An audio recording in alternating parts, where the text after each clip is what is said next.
2023 সালে রোজার ঈদে মুক্তি পেয়েছিল জাজ মাল্টিমিডিয়ার জিন। নাদের চৌধুরী পরিচালিত সিনেমাটি দর্শকের মাঝে বেশ কৌতূহল তৈরি করেছিল। সেই ধারাবাহিকতায় গত বছর মুক্তি পেয়েছিল মোনা জিন 2।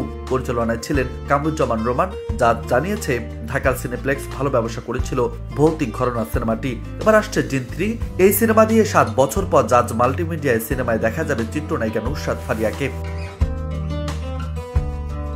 2015 সালে জাজ মাল্টিমিডিয়া আশিকি সিনেমা দিয়ে বড় পর্দায় অভিষেক হয়েছিল নুসরাত ফারিয়ার। এরপর কাজ করেছেন জাজের একাধিক সিনেমায়। তবে 2018 সালে মুক্তি পাওয়া ইন্সপেক্টর নটিকে মুক্তির পর আর জাজের কোনো সিনেমায় দেখা যায়নি ফারিয়াকে। অবশেষে 7 বছর পর পুরনো ঘরে ফিরছেন তিনি। বুধবার বিকেলে সোশ্যাল মিডিয়া জাজ মাল্টিমিডিয়া কর্ণধার আব্দুল আজিজের সঙ্গে একটি ছবি পোস্ট করে ফারিয়া জানান, ঘরে ফেরার মতো আনন্দ হচ্ছে তার। ফেসবুকে ফারিয়া লেখেন, 2014 সালে কাতারের চ্যানেল আই সেরা কণ্ঠে গ্র্যান্ড ফিনালেতে আজিজ ভাই প্রথম আমার পারফরমেন্স দেখেন। এরপর অনেকবার সিনেমা করার প্রস্তাব দিল, ভয়ে রাজি হয়নি। 2015 সালে কলকাতায় বিজ্ঞাপনের শুটিংয়ে আবারও দেখা হয়। এরপর আমার প্রথম সিনেমা জাজ মাল্টিমিডিয়ার সঙ্গে। এই লোকটাকে ছাড়া এই স্বপ্ন কোনোদিন পূরণ হতো না। 7 বছর পর দেখা, ঘরের মেয়ে ঘরে আসার মতো আনন্দ।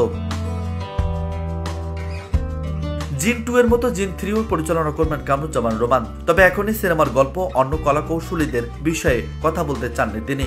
জানালেন, শীঘ্রই প্রযোজনা প্রতিষ্ঠান থেকে জানানো হবে অভিনয় শিল্পীদের নাম। সেখানে থাকবে চমক। আগামী 1 ফেব্রুয়ারি থেকে শুরু হবে জিন 3 সিনেমার শুটিং। চলতি বছর কোন আগে উৎসবে সিনেমাটির মুক্তির পরিকল্পনা করা হচ্ছে বলে জানা গেছে। নিউজ ডেস্ক, বার্তা 24।